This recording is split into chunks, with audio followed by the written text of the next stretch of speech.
morning, and on behalf of the United Nations Environment Programme, I would like to congratulate everyone and wish a very happy World Environment Day 2023. As you may be aware, this year the World Environment Day is globally hosted by Côte d'Ivoire, and the topic for the World Environment Day and the theme is Beat Plastic Pollution. In fact, when India hosted the global program in 2018, at that time also Beat Plastic Pollution was the theme, and it led to the historic decision taken by the Indian government of banning single-use plastic by 2022. In fact, that decision by the Prime Minister Narendra Modi ji led a lot of other countries to take similar decisions, and it also led to a resolution in UNEP 4 where India pushed forward a resolution on plastic. Why I am giving this background is also that as we meet on 30th tomorrow to kickstart a week-long program of World Environment Day in Indore under the able leadership of Janakji and her team, the leaders of all the countries in the world are meeting in Paris starting this evening to discuss an international treaty on plastics.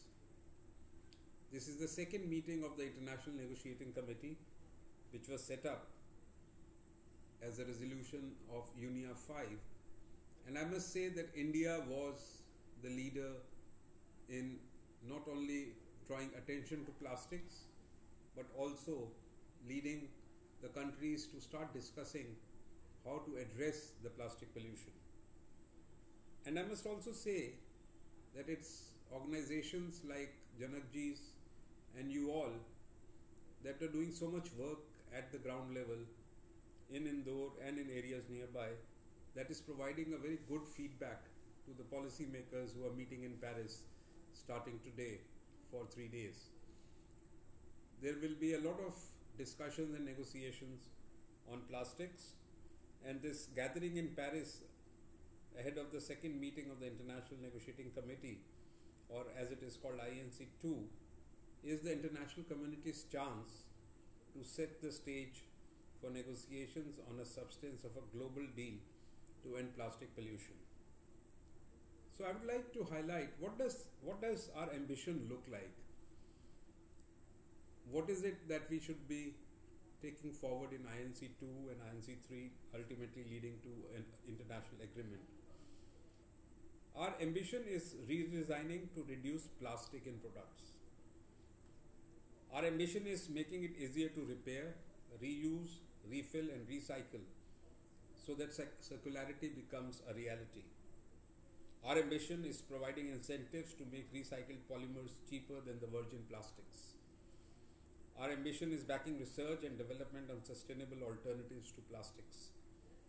Our ambition is to build waste management infrastructure that can cope up with this load. Our ambition is creating new jobs, new markets and new business opportunities. Our ambition is a just transition that ensures waste pickers and vulnerable communities have decent jobs and a safe and healthy environment. Our ambition also is to ensure legacy plastic arriving at the shores of small island states or developing countries for many decades after the tap has been turned off is dealt with. Our ambition finally is a legally binding instrument that shows solidarity and provides financial resources for the global south. This is what our ambition looks like. This is what the deal can help to deliver in Paris and in the subsequent meetings.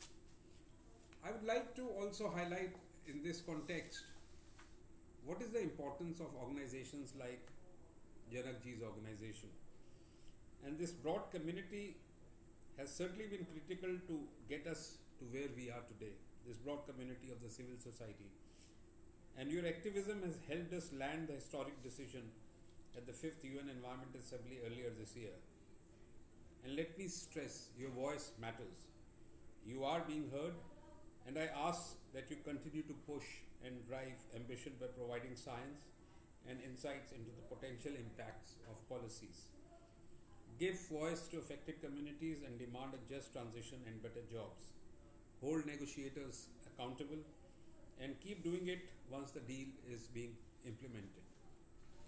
I would like to highlight how ideas like what Janakji has done, and she was telling me about a lot of activities that she has initiated in Indore, and I think these are all activities that the community and the civil society organizations should not only take up but outreach them so that the policy makers hear about them and adopt and take them onwards.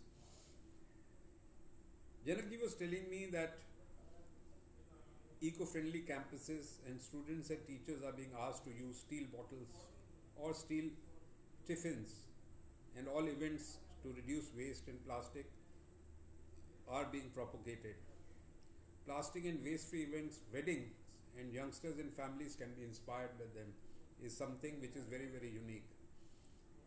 In fact, Janakji also told me that she does not go as a chief guest to an event where plastic bottles or disposables and flex banners are being used.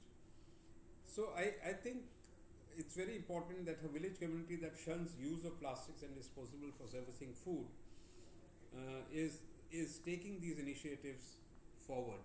And I think small initiatives at the local level will lead to a global change.